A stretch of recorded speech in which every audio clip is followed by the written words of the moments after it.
Noi qui si fissa il punto zero sostanzialmente, lanciamo questa idea di un nuovo patto tra le rappresentanze del lavoro intero. Piccole e medie imprese artigiane, industriali, sindacati, politici e amministratori. Confartigianato Imprese, marca trevigiana, convoca l'Assemblea Generale alla Piani e chiama a raccolta il territorio per stringere un nuovo patto. Treviso, invoca il presidente Armando Sartori, diventi un laboratorio politico, economico e sociale per affrontare le transizioni. Noi stiamo chiedendo alla politica le attenzioni che secondo me ci meritiamo, ma soprattutto le attenzioni di cui il territorio ha bisogno. I corpi intermedi, quindi quello che noi siamo, devono essere ascoltati perché qualche idea buona su quello che sa da fare noi ce l'abbiamo. Green economy, intelligenza artificiale, ma su tutto c'è la questione energetica. Vanno potenziate le rinnovabili.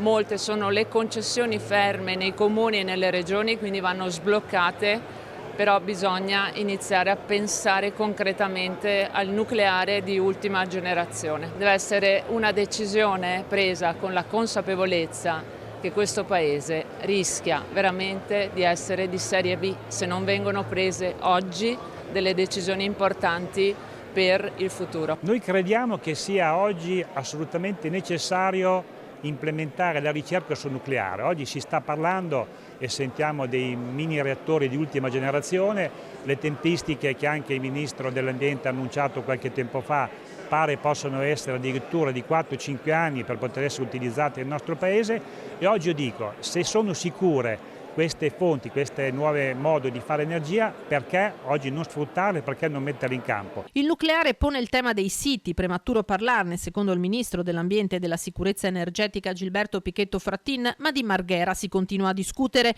Su questo il Presidente del Veneto Alberto Stefani è chiaro. Io credo che queste scelte debbano essere condivise prima di tutto con i territori, no a scelte imposte. Servono scelte condivise con i territori, anche con gli strumenti che il diritto mette a disposizione e soprattutto di concerto con i sindaci. In questo caso il nuovo sindaco si è già esposto e credo che su queste scelte ci sia la necessaria concertazione dei territori e soprattutto dei cittadini.